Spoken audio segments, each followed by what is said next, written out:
I will click one time, and if it's good, look at the way he goes through this. bad. Immediately on to the next song. Actually pretty good. But you know what's crazy? I kind of agree. I kind of respect it. There's a bit of a balance there, and I might incorporate a little bit of this style into the way I do my reactions. That's just terrible. It's garbage. You used 22 songs in 6 minutes. All right, but let's actually go through. And yeah, this song, it sucks. I've seen some really cool edits to this. Like cool as in like terrible edits of people doing terrible things with this as the background music. I can see why someone might like it. I think it's alright. I wouldn't turn it off if somebody plays it, but I wouldn't add it. They tell me you too much for me, they tell me. They tell me when you talk about me, they tell me. This melody's sick. A lot of things about this song are actually really good. I don't think it's mixed like trash. I mean, it's mixed intentionally. It's mixed the way it's supposed to be mixed. It achieves its purpose. I actually like this song. This, I think this is actually an underrated song. It's weird. I'm not gonna add it, but I don't think it's bad. This is not a bad song. You have to interpret it in a certain way. If you just listen to it without going in with certain expectations, it's not gonna be that good of a song. But this is a sprint. This is a sprint of a song. Max energy. You're basically dead. Your final drop set. You're already into fatigue, and you're still running, like final home stretch type thing, you know? That little sound effect, and then the bell.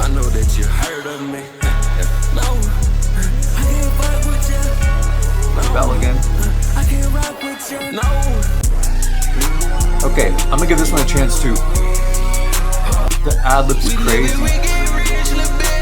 You know what? You're right. The ad-libs are kind of crazy. It's just enough. I can respect it.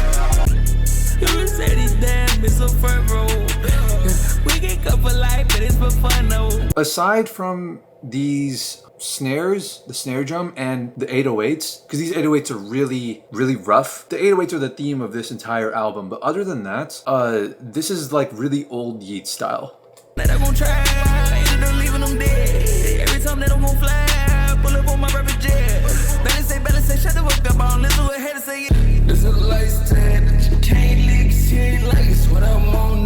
That's interesting.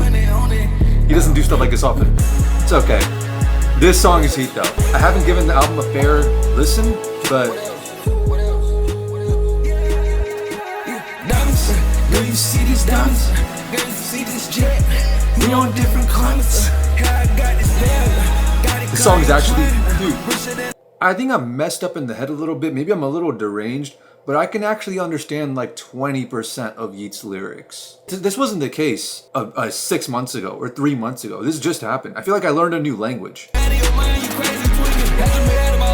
These melodies, man. Who's producing this stuff? This is crazy. Right, this is with Kodak. If I remember correctly, I actually did not like this song. Okay, wait.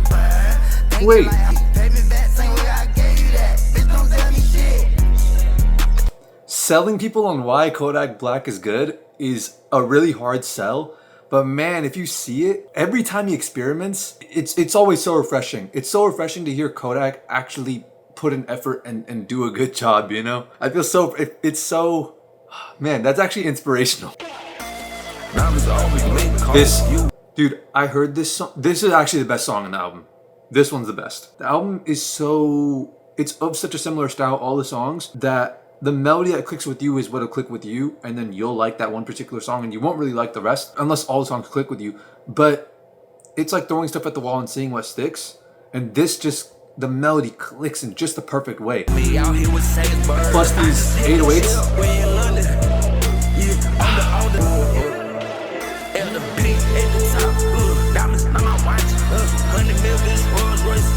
Oh my God. Big boy Tonka, bring that tractor in. And then this one, nah, he's got a music video for this one, right? I still have not seen this music video. Wait, this music video is actually kind of sick.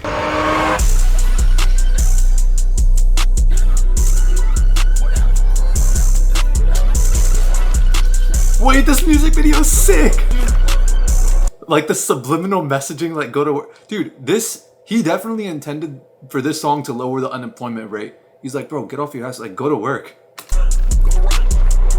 See the subliminal? Oh yeah, this is that clip where he put a lighter on a vape.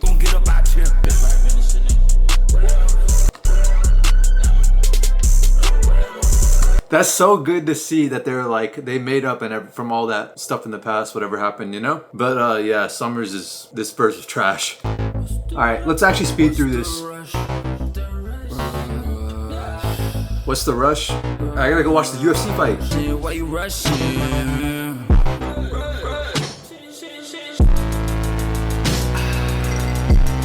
Wait. I fuck with this song, dude.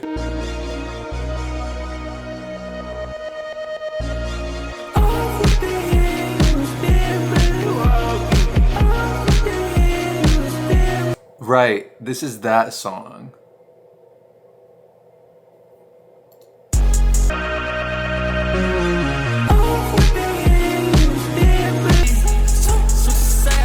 It's got cool ideas, but it's just ideas. This is the thing, it's like these kinds of songs, they're like the COSTS or whatever, where I just don't resonate with it, but I could totally see how somebody else would really like it, because it has a bunch of different random subtleties, it has all these instruments, it's packed. A lot of interesting ideas, it just doesn't click with me. Alright, to be totally honest, I'm bored by this song. I'm kind of like not even paying attention to this one. I'm kind of falling asleep.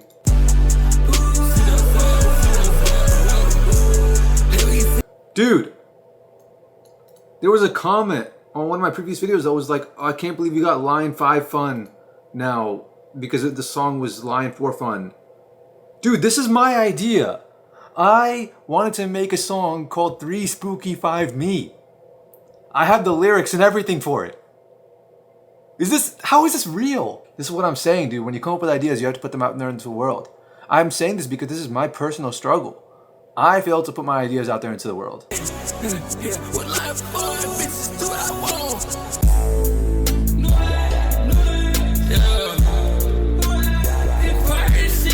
Oh wait, the previous song, Line 5 Fun, I don't really like. I like how it's like an homage to Line 4 Fun, but like things I recognize, but it's not that good of a song. You feel like you say you like me. Like my flow. Okay. Why would I fuck with them? They'll get paid half my show. Interesting switch up. All we do is sit on the snow. This one's got a lot of it. Just the way that he plays with his vocals in this one, it just ruins the song for me. It's such a shame. Actually, it's not. This is how it should be. I don't want to have my library filled with too many songs, bro. I want only the songs where it's not ruined. Speaking of not ruined, this is where he also plays with his vocals, does similar things, but this song I like. The background melodies, it's what does it for me. All right. Who is this? I have not heard that much Lil Durk. I didn't recognize him. And New High also has Don Toliver. I guess I skipped him.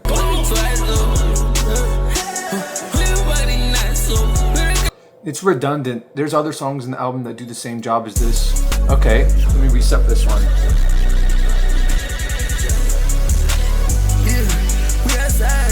I'm not gonna add this song, but this song is actually, it would be really good for edits. Like I can already see, I can envision edits in my head that would go for this. Seen the way I died, then I watched it on rewind. When I was young, I seen the alien in my life, and he told me what to do. Yeah, they came late at night, and the crib was shaking. Felt like earthquakes in the night, but the ship had hit my house, and they had told me what to tell me what to do. It's all right. I'm not gonna add this. I've started to not like music reactions so much. That's why it's been taking me so long to do this. So after this, even after this, I have another Yeat project to react to, which is Dangerous Summer. I'm not gonna do any like clips, any thumbnail, no tags, none. I'm not spending time doing any of that stuff, making it look professional, making it look like a theme. I'm just gonna record it, post it. It's gonna be chill reactions from here on out. I'm gonna be working. It's not gonna be crazy, over the top hype, like fake reactions, faking, like, no.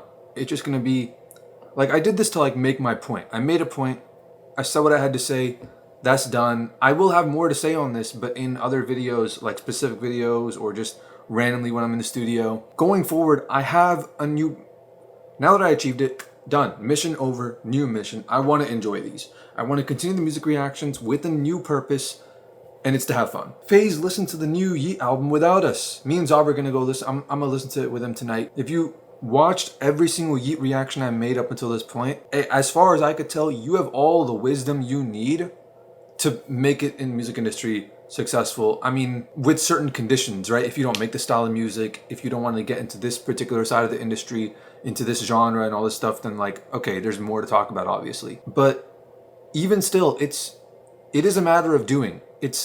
Music industry is a effort-based game. What you put in is what you get out. It's not a matter of knowing what to do. It's a matter of just doing it. You know what to do things, experiment, see what works. Not all advice will work all the time, and things change over time. So just do things. Make things happen. The world will react to you, to the moves you make. You can react back and play the game. There is no more excuse. There is no more, oh, but maybe I'll buy this course on music production. Maybe I'll, but once I get rich, or once this happens, or once people, stop telling me to do this, then, and once I'm done with this thing, then I'll start releasing. No, there is no other thing to do. There's so many guys at the top of the game, music game, that have no passion in what they do. Show them the power of someone who fearlessly chases their dreams.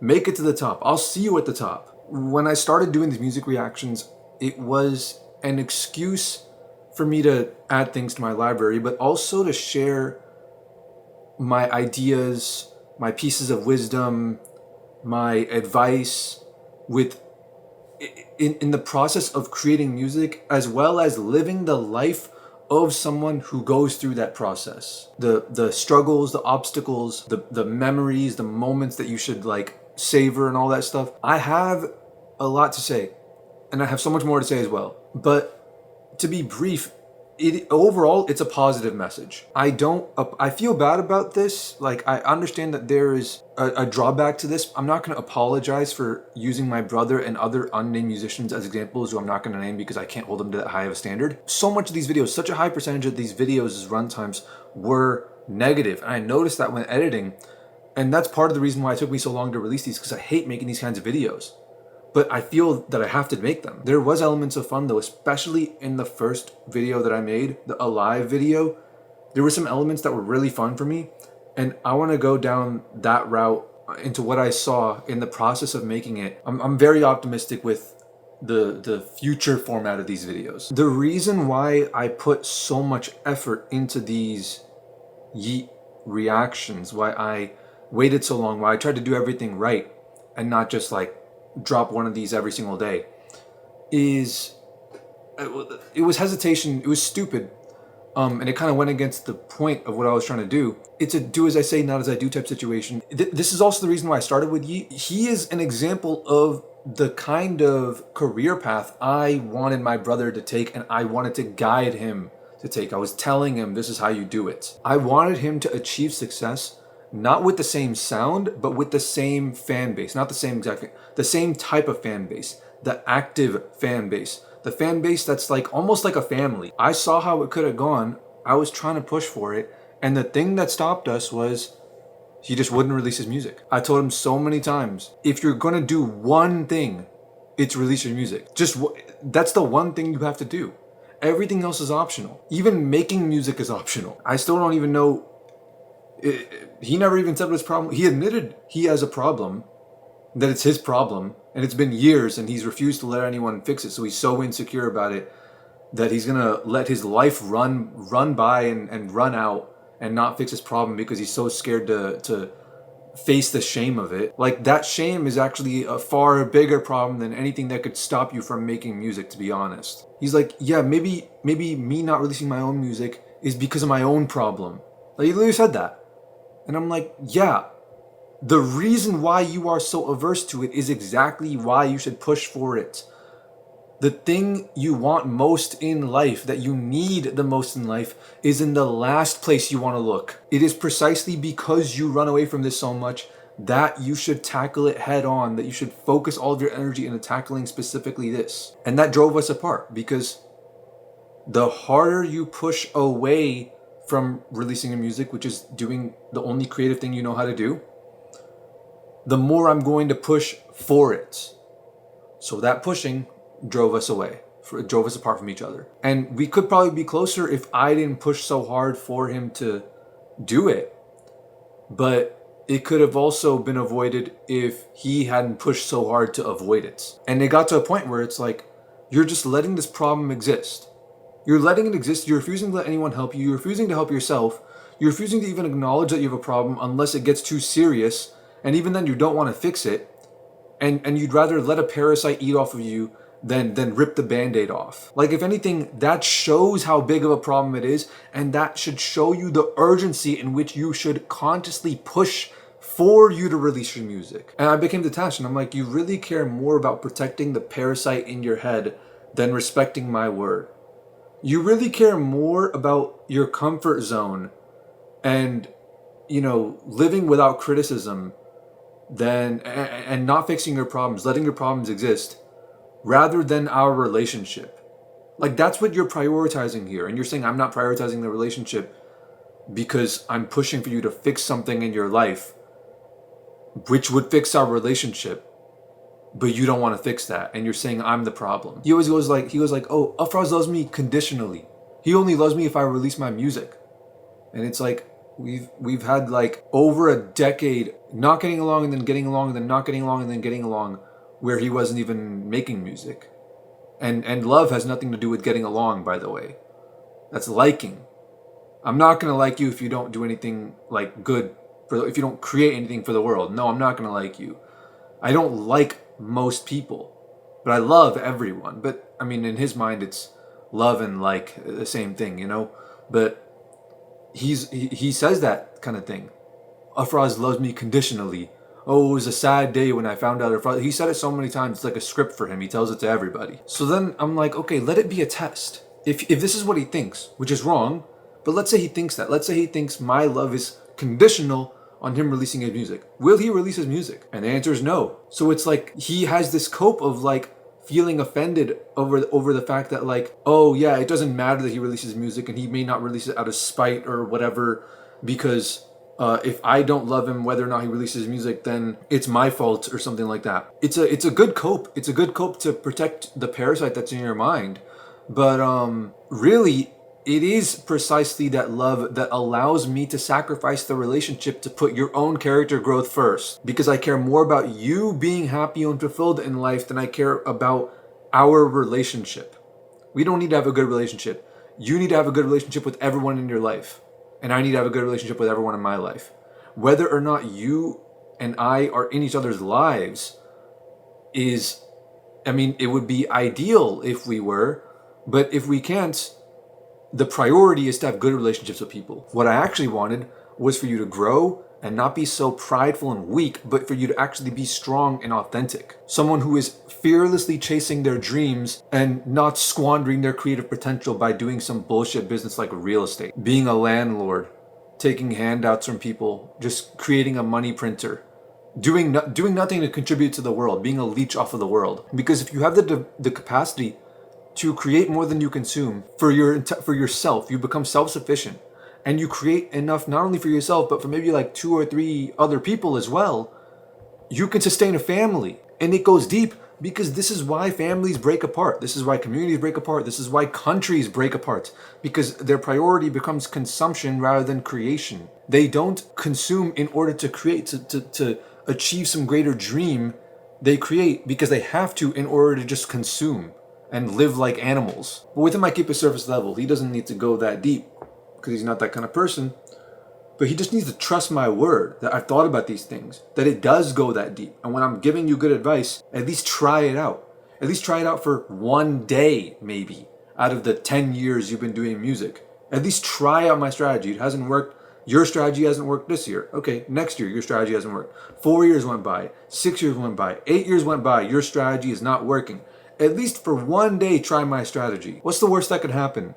People see the real you? Oh no, what a nightmare. And besides, there is also a cope on my side, but I feel it's more justified. But again, that's my bias. I don't want someone to listen to me because I have to justify every little thing to them. I want someone to listen to me because they actually trust my word, because they love me enough to trust that I've thought about this, that I have their best interest at heart, and I wouldn't be telling them something unless I thought it through and it was with their best interest at heart. So I want them to trust my word just because it's my word, just because it's coming from me. So it's selfish. That's what's in it for me.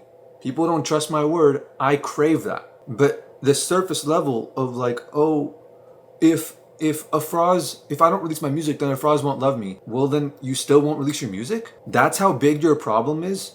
That's what you're willing to sacrifice? That's what you'll forego in order to not release your music? In order to do something that is detrimental to you? In order to satisfy the parasite that's killing your life and eating away at your soul? Like, how far are you willing to go? To what ends are you willing to go to feed the parasite that destroys your soul? What are you willing to give up for that? How can you call yourself strong? You think you're strong? Is your problem that strong? Are you that weak that you can't overcome it? And pride is a strong sin. That's what this is at its root. Pride is very strong, no doubt. I mean, the proof is in the pudding. Pride is the sin that convinces you that it's not a sin. It's the only one that does this. Maybe envy a little, no. I mean, envy is usually paired with pride, but you know, pride affects your reasoning. Pride is your reasoning for doing, pride is your cope. He had the wrong mindset from the start. From the very start, it was always, every single thing that would come out of his mouth would be the backwards, it would be the opposite thing he would need to do.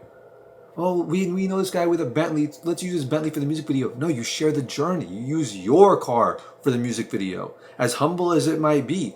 And then when you have the money to get a better car, then get a better car. If you want to show that you are better, then force yourself to truly be better. And the way you do that is by holding yourself accountable to allowing the world to hold you accountable by always being your authentic self with them. He's 28. His time is gone.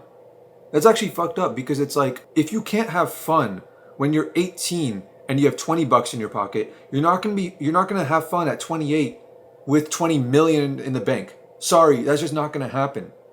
And by pushing this message, by subliminally, subconsciously pushing this message of, oh, I'm having fun because I have way more than what I need, and I have way more than what you have because I have this Bentley or whatever, because I'm around these like rich things.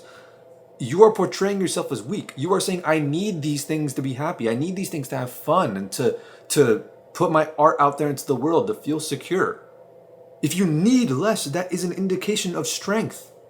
And if you are being authentic and you force yourself to indicate strength, then you must be strong. You must become strong. So this is all an excuse to build a strong character. That's what this has been all about. If he believed in it, he could have fun in both situations, and he would have put out an honest message to people. But he doesn't put out an honest message to the people that listen to his music, as well as like the community and friends, and you know what, even family. He doesn't really put out an authentic picture or two. And there's also a nobility in having less in a music video and showing off. I don't need that much to have fun. And you know what, if you can resonate with my music, that means you could be like me. You don't need much to have fun. You could have fun right now. And people go like, oh, why are you encouraging people to be complacent? No, always try to come up. But even in a rigged system, learn to have fun no matter where you are in the journey. Because there is no destination at the end of this. There is no threshold of, oh, now I'm gonna have fun. No, you need to have fun every single day, every step of the journey, every moment. You should be having fun. You should be living life to the fullest. There shouldn't be a threshold requirement, because that requirement always moves. It's either all the way at the top or it's all the way at the bottom. You can either have fun with nothing and have fun the entire way, or if you set any condition at all, I need this to have fun, you will never have fun, because that condition will always grow. It will always shift. You will always hedonically adapt. And it's not just that, like, it isn't a situation where it's like, oh, I could spread this message and it's a positive message, but I won't be successful. Look at what these other guys in the industry are doing and they're successful. No, you will be, look at where things are changing. Authenticity is valued now. You become likable doing that kind of stuff. That's productive. That's creative. That's playing into the memes. That's playing into the humility of the new generations. That's aura. It's positive. It's good for Afraaz, who's my brother. It's good for everyone around him. It's good for the audience. It's good for the planet Earth. It's good for the world. It's creative for the world. And it would have resulted in a higher percentage of success, like higher chance of success, than him releasing music like all these other stupid rappers that rap about the same things and don't ever evolve. And with my strategies, it would have worked. I said this back then, oh, childish, how could you say for sure it would have worked? I'm 25 now. We'll see if things change when I get older, but as of today, if he had done what I told him to, it would have worked. He would have found success in the music industry. I'm rambling though. But I just want to say, these videos, the lessons, the sauce that I've given, the Yeat videos, the ones that I made up until now, not the ones I'll make in the future, because I don't want to keep rambling like this. I want to enjoy these reactions, you know, but I want you to look at like the contrast. Take this as a lesson. Look at what I've said about my brother and other musicians in our life, and then look at what I've said about Yeat and the difference in their approach to making music. I never said Yeat was perfect. Let me make that clear. None of these people are perfect. They all have flaws, and anything can change at a moment's notice. But just take the lessons for what they are, even if they are a bit exaggerated. Don't let my brother's wasted creative potential be in vain. Take these lessons and be inspired by his failures. And I know it's gonna hurt him because he still feels like he has so much potential and he'll still live in pride, and it's gonna hurt him and all that stuff. But at this point, he will be hurt no matter what he does in life because of his own actions and his own choices that he refuses to change. At least that can be turned into something positive if people learn from it. I would want my kids to learn from my mistakes that I made in my life. So why would I not extend that empathy to others and go learn from the world, people who have a career, learn from the mistakes I made in my career. People who are going on the same journey of life that I am, learn from my mistakes. And it's come to the point where it's like he's become the type of person where he doesn't do this. I want him to be a guide, not in that he's the guide, but his life story acts as a guide. Same with my dad. My dad is very prideful in this way. He doesn't want to admit any of his mistakes. My dad doesn't really have any power anymore. He kind of drove his family and his friends in his life out of his life. He doesn't really have any friends anymore. He doesn't really have any community. He doesn't go to the mosque and talk to anyone. He kind of lost all of his respect in life. So he got the consequences of his actions. He's feeling that, a little bit of that now. I'm gonna have to bear a lot of that, but you know, he's at least feeling some of it, and that suffering will make me stronger, so I don't mind it. But my brother has become the type of person to where, like, if he ever ends up in a position of power, I would be scared for the world. Like, it's become the opposite. I don't want to push for his success. I want him to stay a failure because he needs to change his character. If he becomes a success, he will destroy himself and the people around him. He needs to change his character, and then I'll push for his success. So I must implore anyone watching this who is familiar with my brother, do not put him in that position of power. Force him to change. I say this out of love for him. Everyone just says the same. They just gas him up. They just pat him on the back just for existing because they don't actually care about his success. So I'm asking as a favor, give him no favors unless he changes his character, because he's the only one that can do it. What makes life worth living is not consuming, it's creating. Consuming is the essential part of life so that you can do the thing that makes life worth living. You receive as a baby, and then when you grow up and you go in the character arc of life, you start to give. I love my brother enough to hold him to the high standard of being a person who improves the world around him. Because guess what? He lives in the world. The way that he impacts the world will create ripple effects that come back to him. Because there is no one I've come across in my entire life that has the power to change the world the way that he does. No one. He gets girls effortlessly. And I'm not talking about these like borderline prostitutes like everybody else. He gets girls who have good attributes, like mentally and with their soul, to fall in love with him like that. If he decided to do something great, he could do it. If he decided to do something terrible, he can do it. But he's never needed to do anything great because nobody's ever held him to a high standard, because he's been allowed to coast through life because of his talents, because of his abilities, because of his natural gifts that he's been given. He's never needed to develop, going on the path of greater resistance, to actually develop some character. He never needed it, so he never developed it. And all that it would have taken Genuinely, all that would have taken was for him to release his music. I started saying this in 2014. I cannot stress to you, I should have recorded these things, because 2014 was when I first started saying, I would say it in front of my dad, I would say it in front of my mom, I would go like, I just want to make this clear, like, coming up might take a few years, but the one thing you want to remember, I want to create one rule for you. You just release your music. This is the phrase, just release your music. You have it, the strategy worked, it didn't work, maybe you got to post on the blog, maybe you didn't, maybe, you know, you got this feature, maybe you didn't, maybe you got to engineer the song, maybe you didn't get the time to do that. It doesn't matter. Whatever happens, just release the music. I've been saying this since 2014. It's 2025, and over the past 3-4 years or so, I've sort of slowed down in saying it. But from 2014 to 2022-ish, I was just saying it nonstop, and he did not listen at all. And I want this to, like, positive message, end on a positive message. Let this be a lesson to people. When life calls you to adventure, don't turn down that offer. Look at this. You think Yeat is ashamed to have this out here? Garbage quality video, terrible audio, first performance, the track probably isn't even there anymore. Big Baby Gucci, he has beef with him. He probably cringes looking at these videos. But do you think he's out here like, oh, I want to delete these videos? Do you think he was there when this video was posted? Like, oh, actually, I don't want this video to be posted. I want it to be the perfect thing, and I want to have optimizations, and I want to have my Spotify banner look like this, and I want to have a proper profile picture taken, and a website set up, and all this. You think he was saying all this stuff, or was he just like, ah, whatever, post it?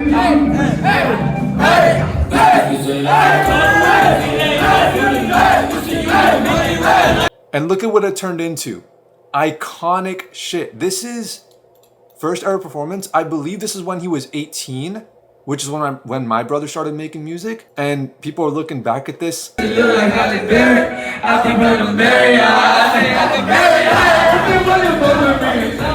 That's some iconic shit, actually. The best Yeat songs so far. Quick little list. Brink, Nerds, I'm gonna throw that one in there, even though it's probably the worst of the bunch that I'm about to mention. Stayed Down Long Enough, Money Fetish. This song is interesting. This Money Fetish is actually the closest thing we've ever gotten to a no melody song by Yeat, which sounds like a weird thing to say. I feel like that's something he could lean into. It's something new. It's a challenge for his style, and if it's a challenge, then he should try it out. Experiments to be made, you know, uncharted territory. Then Super Test. Every Sunday is like, I don't think people will like it as much as I do. I really like that song. I think you can replace it with probably Trendy and people will like it more. Screw it, let's also throw in Teslas and Rovers and Mountain Climbers. Get Busy, On the Line, and If We Being Real. That's my, like, Yeat's, like, best of Yeat playlist right there that I resonate with. This is Yeat's true influence on the community right here. It's not the songs that he's made, that he's put out. It's all this. I'm up, hey. Still open, he drops this. It's all these people that get frustrated with the leaks, the snippets, everything that kind of gets released but not really, and there's never an official release for it. His fan base then, out of frustration, becomes creators. He's unintentionally inspiring people to create.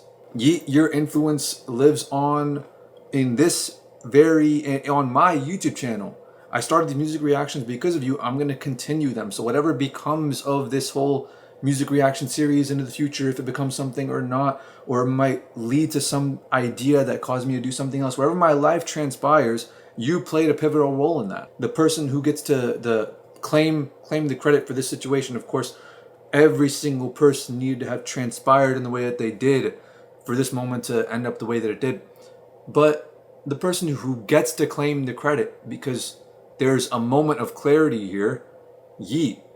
I'll see you at the summit. You know that class, the experiment, where the college professor, he told his students to get an email back from some like A-list celebrity, and none of them were able to do it, and the next year he lied to them and told them, like, he instilled delusion into them. He said, oh, last year they were able to do it. So then that year, those students were actually able to get that email back.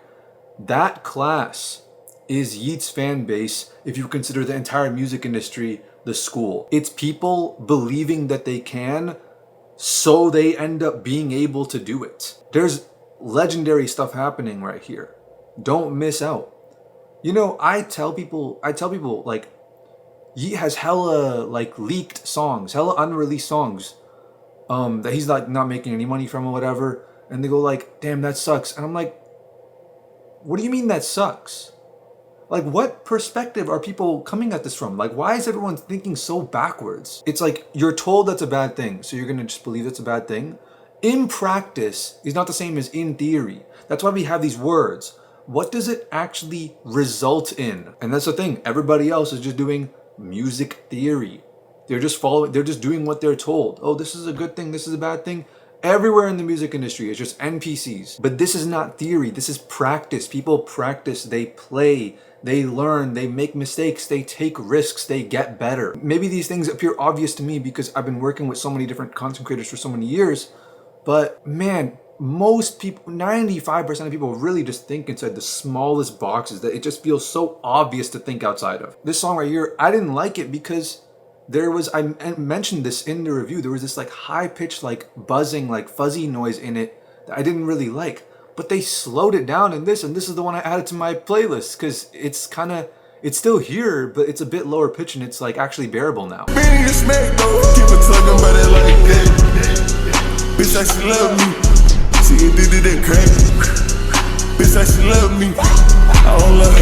If I like the idea of the song, I can find the version of it that some other person in the fan base has made that resonates with me particularly. And this has been done for every Yeat song. Being a Yeat fan is like being able to like go on Spotify or Apple Music. It's like having my music app. I can change the speed of the song in the music app and it actually works properly. Eventually this will probably be a feature of these like apps. No one's even thinking that this could be a feature of these apps because it's so outlandish that like no one is even considering that a possibility. But this has been done for every Yeat song, but only Yeat and maybe a couple other artists, but definitely not all of their songs. Like Playboi Carti, definitely not all the songs he's released have people done this to. And for like most of the mainstream artists, they only do it for like a handful of their most popular songs. Why not do it for their other songs? Oh, because they copyright strike them. They abuse an outdated, broken, stupid, psychopathic system made to be rigged rather than evolving and going like, we've created demand. There's so much demand for it. Now the apps, whoever has the capacity to, whoever creates the next big Spotify, you can evolve, you can innovate, you can create something new and we will come to you instead. Truly the most respectable thing about Yeat is that he doesn't copyright strike anyone. That's the best thing about him. That you can upload his music again to match, to suit your particular tastes and people that have the same taste as you, and you can make money from it. You're basically being incentivized. You're able to make money, maybe even make a living by being a Yeat fan. And the more of a fan you are, the more money you can make, the more you engage with his arts. Every artist that I glazed like this, I will try to point out the specific highest virtue they have, the most like innovative thing, the thing that they do that stands out, that makes them deserving of that glaze. And for Yeat, this is it. What matters is not the music. What matters is the journey of creating that music and allowing others to easily jump in with no barrier to entry and join in that journey. Start their own personal journey of creating music, of uploading, of sharing music, of sharing your art with others, of being vulnerable and actually painting your car the color that you like rather than just being an NPC like everybody else, listening to what everybody else has, and putting yourself out there saying, this is what I like. I'm giving you the opportunity to resonate with me on it or to criticize it and potentially be hurt by it. It's a beautiful journey, and he is inspiring others to take that journey. And it's precisely this virtue, this attribute, this narrative that he pushes. Everyone's so scared to post. And he's free reign, go ahead. He doesn't say this, but he doesn't not say it, and he doesn't stop people who have given it an attempt the way that other artists have, the way that people, there's been so many copyright strikes on the instrumental remix that my brother has done. Like, he got sent a copyright strike from Danny Wolf one time, who I thought was cool until that moment. It is this attribute right here that I'm talking about, which is what I wanted for us to have. My brother, it's what I wanted him to come up off of. Starting in 2014, Yeat did it in 2021. We had a 7-year head start and we didn't do it. I say this so that you can look at who not to copy and who to copy with this attribute. You can look at the attributes of all the people that I glaze and you can copy them and apply them in your own music journey or artistic journey in any kind of creative endeavor. What makes an artist great, of a chef, a fighter, any kind of artist, what makes them great is not their talent or their skill or whatever. It's the decisions they make. It's not just getting rich. It's getting rich in the right way. It's not just changing the game, it's improving the game. John Jones changed the game, he made it worse. Because if you love the game, you will want it to improve. If you're holding the torch, you want to pass on the torch to the next generation because you love the next generation, you would want them to preserve that torch. You would want it to shine as brightly as possible. Isn't this what St. Ernie Calhoun said? It's all about the game. At the end of the day, that's what this is all about. The game. Okay, let's move on.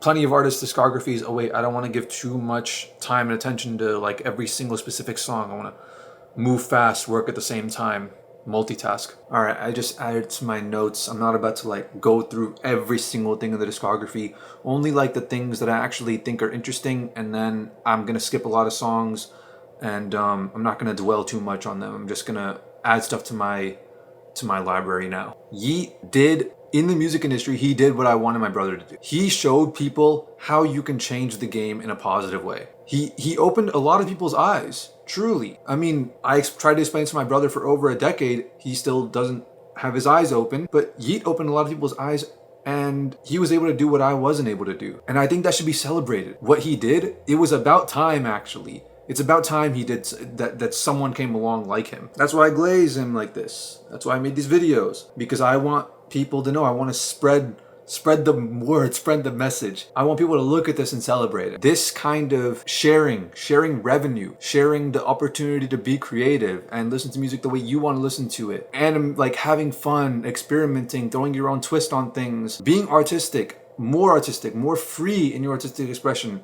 should be celebrated. Your priority should not be, how can I make a song that will go viral? It should be, how can I make a song that I like with visuals that I think look cool and all that stuff? And I truly, wholeheartedly believe this. The music industry is better for everyone, even the people at the top, even the winners. It's better for them when everyone is not prioritizing the win and how to be successful, but prioritizing how to have fun. It is better for everyone when they're focusing on the journey and not the destination, because the destination is overrated, and honestly, the destination is actually negative. When you reach the destination, it's hollow.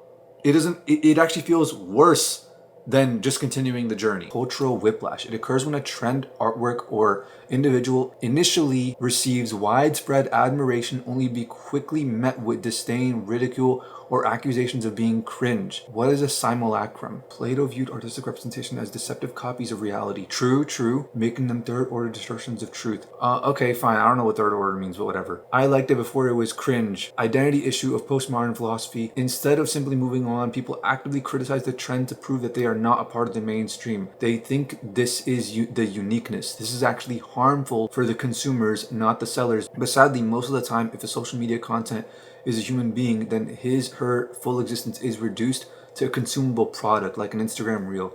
This also leads to celebrity worshipping or extreme hatred for a particular individual. This feels like this was written by AI. The problem of train and do strains quickly losing I can't even understand what this is saying. Discovery, hype, overexposure, backlash, irony, nostalgia. This is not that relevant, but what I want to make a point, which is like the basilisk is approaching rapidly. We are being forced to evolve as human beings. Like I see posts, people are in the comment sections like, oh, this sounds like AI. I read that piece of text and I said this sounded like AI. And because AI is trained on how people used to speak in the past, people are being forced to evolve to beat the AI allegations. We are repeatedly shrinking our freedom, our capacity to be what we want to be and branch out into what we want to branch out into. We are truthfully, as a species, destroying a lot of the beauty of the world. And I believe some of the beauty of the world has been restored because of this guy right here. So the glaze, I feel, is warranted. He's done something for the world that I wanted to do that I failed to do. I I did it to a much smaller degree, but I want to do it so much. He has introduced more beauty into the world. That's part of my life's mission, is to leave the world more beautiful than how I found it. And he has done that. I mean, he may not even, whether he knows it or not, he played a pivotal role in that. I'm never going to stop trying to make the world a more beautiful place. I'm never going to give up on my dreams. Never. I'll die before that happens. I still have a long way to go. I saw my brother in front of my own eyes give up on his dreams. I saw him give up without even trying to save it. He is not my role model. Yeat's not my role model. I don't have any role models.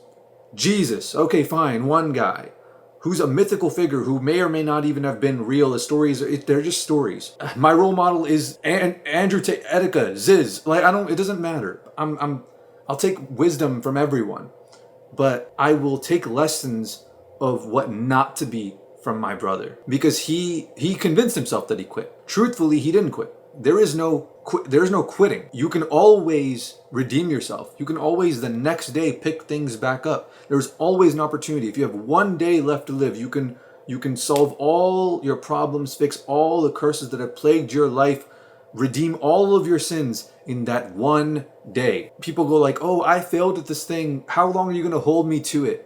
You are failing at it right now. Oh, it's in the past. What does it matter? No, it's in the present. You can always pick things up. He didn't fail himself. He is currently failing himself right now. The past doesn't matter. True. But continuing to do it in the present does matter. What matters is, can you do what you want to do and chase your dreams and have fun doing them right now, today? And he's not doing it. He is self-sabotaging, continuing to do so, continuing to go down this path of degeneracy. He is not who I want to look to for guidance. He is not who I want to look to for inspiration and to play games with. And to like other people who I want to be inspired, people who I love, my kids, my future kids, and other people, friends and family. He's not the guy who I want to tell them like, hey, look at this guy as an example who you should be like. My brother's greatest contribution will be in an example of what not to do. When I was little, like, you have no idea. Maybe you do. It sucks. This sucks. Because I used to idolize this guy so much. I used to be like, I want to go on adventures with him. I want to play these games with him. I want him to be like the beacon of like going on all the, like exploring life. I want to explore the world. I want to take over the world with this guy. I want to explore everything that life has to offer with this guy. And to go from that to this. I may be a little harsh in the way I speak, but this is just how I speak. So if I sound harsh, then just consider it normal. It's not actually, it doesn't mean anything. I mean, it does mean something, but it doesn't mean much. That's typically how I talk, is in a harsh manner. Yeat, this guy, whoever he ended up becoming, tatted up and all that. Good luck in your future. Good luck with your future endeavors, whatever you end up doing, whatever journeys you want to go on. Take the risks, believe in yourself. You already know the deal. Most people who reach the position that you're at in your career are already slaves to their label, and they are past the point of no return. And the drugs are stronger, the consequences are lesser. The world itself has changed. On the surface, the world has changed. Deep down, it's all the same. Do what the main character would have done 10,000 years ago. Venture forth into the unknown, fearless. Good luck. Greatness, I said this earlier, greatness is in the decisions that you make as an artist. Playboi Carti is more talented, he's more creative, he's more of a visionary, actually. But Yeat is that hard work that beats that talent. Yeat has less potential to take greater risk, but he took that risk. Playboi Carti can take way more of a risk. He doesn't do it though. So it was Yeat's willingness that allowed him to be greater. And I want to push that narrative. That's what makes Yeat great. That's what makes him greater than Playboi Carti and all his other artists. I want that precedent to be set. I want everyone to know this is what greatness is. And that precedent will be set. And that will make the music industry better. Pointing out the elements of a song isn't innovation. Fat Corey did it. But introducing an instrument to the song like it's a feature, that's innovation. I believe he did elevate that Kodak Black feature on this album. So he's got that one done. I think there's 3 things he still has left to do. Like task lists, I would give him a task list. And then after he does that, there'll probably be more things because it's a never-ending journey. One is, you know what, you don't have to make the lean bar. That's fine, that's whatever. But get a Mariah Carey feature. That's iconic. That's gotta happen. Make like a movie soundtrack for like Dune Messiah or something like that. Like be a part of that. That would be so cool if he gets to join that team. And evolve your vocal style. Or at least, you don't have to evolve your vocal, but you have to develop a second vocal style. Develop like an alter ego the way Carti did. And bonus points for the lean bar. The problem was never the evolution, but the false promise that his new sound would surpass the standards that he set in 2021. In essence, Yeat betrayed not just his fans, but his own self. There were 1,000 better ways to evolve than to turn into a low-energy, lazy flow hillbilly controlled by AI. This is actually a complicated... It's not that simple. Yeat isn't one-dimensional in his sound. He's one-dimensional in the fact that everybody knows that that music is Yeat. There's no like, oh my god, wait, Yeat made this? Like, people expect it now. He's one-dimensional in the gimmick. Because he had that gimmick, I explained this in the earlier videos, the gimmick of where you don't need to have the best lyrics. You can avoid the problem of lyrics being your weakness if you turn it into a strength by turning your vocals into an instrument. From the start of his career, kind of, it was very early on. Up until now, that gimmick has always been there and it has never gone away. And I understand the like, you lean into what works and you know, the dopamine cycle forces you to stay on that. You can't think outside of that. But he really should evolve his vocal style, kind of like how Cardi did. And in the same way that people copy each other now, they steal from each other now and post on YouTube and all this stuff, people would be like, oh, he's copying Cardi, he's copying Cardi, like new gimmick basically. Even though he would have a different style, he is doing the same, he's making the same career decision as Cardi, but to make the decision to copy someone else is a new decision. Yeat could start the wave, a meta wave, of not caring about who's starting the wave, but just hopping on the best wave. If an idea comes to you, it means it's that idea's time to exist in the world. If somebody else puts it out there first, doesn't matter. It came to you. So you have been chosen to put it out there into the world. You may not be able to get the credit of being the first guy to do it, but you are still burdened with that responsibility. The responsibility of being a leader and a visionary and taking this in a new direction that only you can. He's not the first guy to evolve his vocal style after it became stale. Cardi did that. But he is the first guy to set the precedent that it is okay to copy other good ideas. So being the second is, in a sense, being the first in a grander game here. It's complicated to see that. Yeat might look at what Cardi did, and then he might look at someone telling him, hey, evolve your style like how he did. And he might go like, oh, I don't see enough upside. I see too many downsides. But that's the critical flaw of humans. We see more negative than positive. You kind of have to use your life experience and just trust that if it's the right move, you know intuitively deep down it's the right move. Trust that when you make the right move, you'll be able to make the most of it. And you'll find opportunities and doors and to open and things like that that you didn't see before because you weren't in it. I can see it. I see that as the right move because I've spent basically 2 decades overanalyzing everything in the entertainment industry. So I've developed this skill, but even it's not perfect. I'm still learning. It's not even that I'm still learning. It's that I know enough about it to know that I will barely know anything about it, but I trust that it will work. You make the right decisions with the right principles backing it and trust that things will work out. And that's the message that I've been trying to give with not just the Yeat reactions, but with everything I've done in the studio so far. It's on a holistic level. If you trust, put your music out there into the world. You put your art out there into the world. If you love cooking, you go and you cook and you give it to others. You give it to people in your class. You give it to your friends, your family. Like you put your creations out there into the world. Things will work out for you. This is the message I've been trying to push. Create. Be an artist. Peel back the illusions of reality and expose the true world to the masses.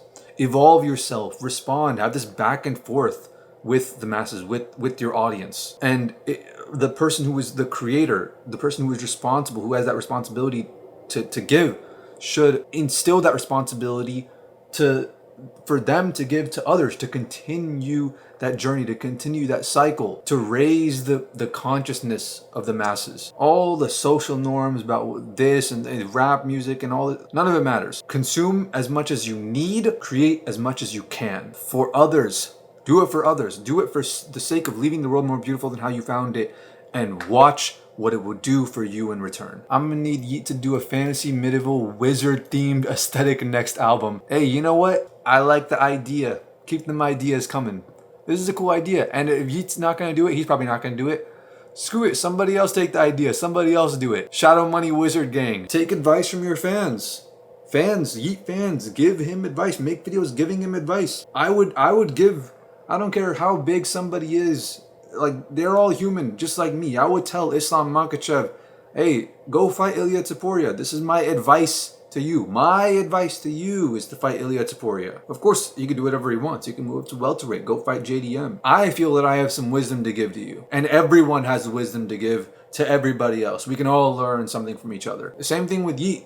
Go ahead, give him ideas, give him suggestions. He has his own journey, he's gonna do his own thing. No one could force him to do anything. But I believe in the wisdom that I'm giving. So I would implore people, I say all this out of love, have some faith in me. Who knows, Yeat could start a whole new wave of of the way people interact with TikToks and things like that, the way he did in the past.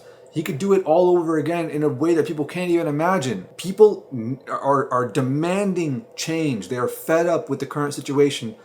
And when there is demand, there will be supply to meet it. The opportunity to change the game is there. You just got to go and do it. Who knows what the change will look like? Who knows if instead of getting the most hype part of the song, they actually choose the most chill part of the song? Like, I really don't know.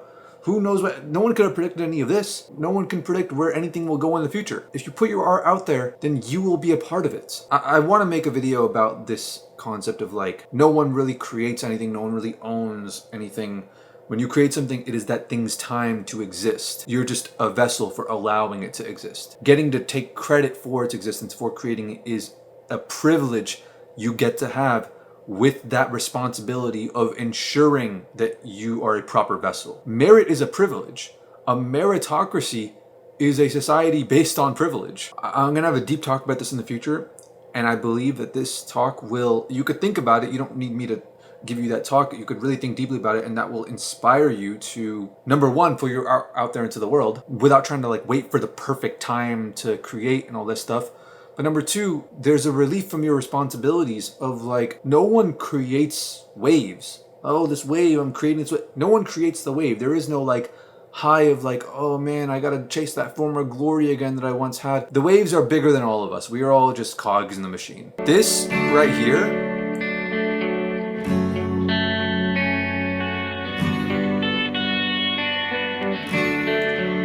this is life-changing music. When did it come out? Not when the soundtrack came out. September 18, 2022. This was after Yeat had already changed the industry. I say changed the industry, but he was just a part of the wave where he could attach his name onto the changing industry where it must change to where now it's normal to just post copyrighted material on the internet, even if it doesn't belong to you. Technically, on a really deep level, if Yeat didn't do it, somebody else would have, because it's time for this to happen. And I tried to put my brother in that position, but he refused to take responsibility for the creation of a better world, because he's not optimistic in creating a better world. He lives in a fake world where everything's just going downhill. Like, you get to decide what your world ends up being. If your world is going downhill, that's on you. You create your world now. We've become so isolated and we have so much power with these phones and all this stuff that you can create your own reality. So thank you, Yeat, for taking the credit for changing the game. The game would have been changed with or without you, but thank you for like being an example so I can show other people the stupidity of my brother's decision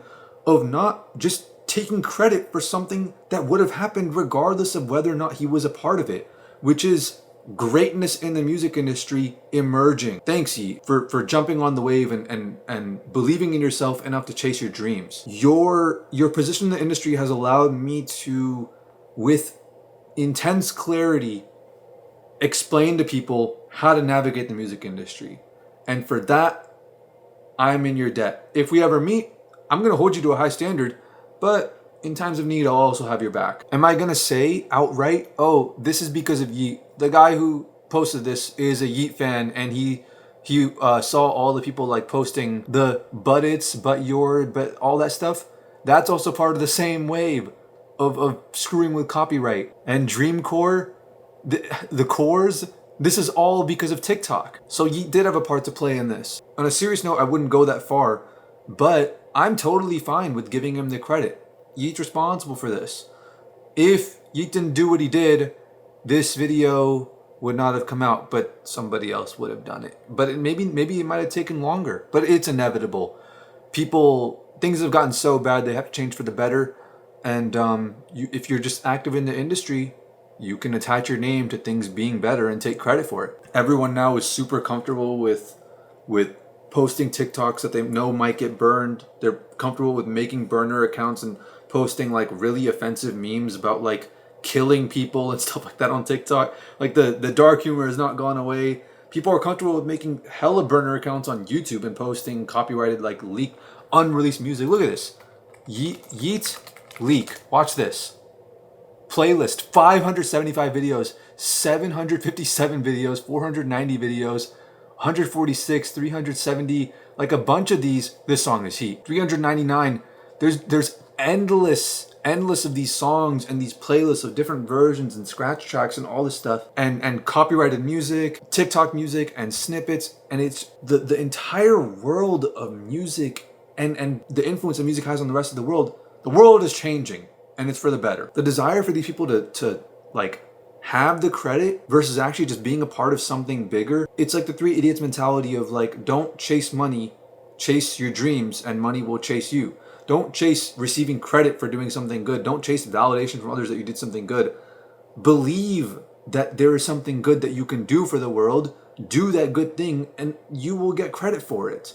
But you shouldn't even want credit. And it's to the point where he gets pissed off on behalf of others. He allows his mind to be so corrupted that he's getting angry and being moved emotionally on behalf of somebody else who he doesn't even know would be angry at that thing or not. And I realized it's not that these guys hate on Yeat. They don't hate Yeat. They hate on anyone that changes the game because they did what they couldn't do, because they're getting credit for what these people want to have credit for, but not actually do. And you know what I'm realizing? My brother's 28, so this is not an overnight process, but he's becoming an old head. You know, you've seen those videos, the Joe Budden type of, like, all these videos, old heads yearning for the past. Oh, this music used to be so good. Oh, remember when this time? All they can do is reminisce about the old times when they actually had potential, because they don't like playing the game of the new, because they suck at it, because they didn't hop onto the wave. They're weak and they got left behind. And you know what? Good riddance. Now we got better people running the industry. And it's bittersweet, because on one hand it's my brother, but on the other hand it's people who don't deserve to make it in the music industry. And I'm happy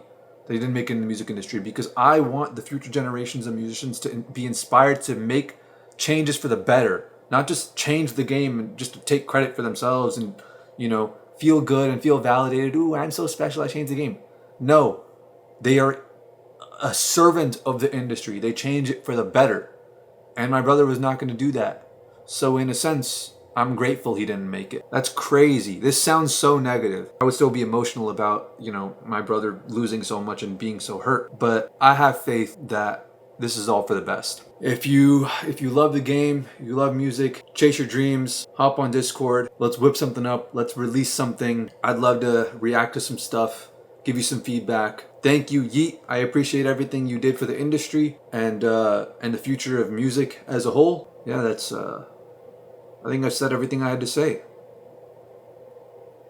If you want to cook up in the studio, hop on Discord.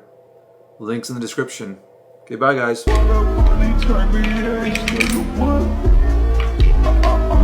What's a Yeat? Yeat! And that's your brothers who ends, little bitches the first of the month. Ride around, I'm in the can, little bitch, I'm much to see, I'm afraid of the sun.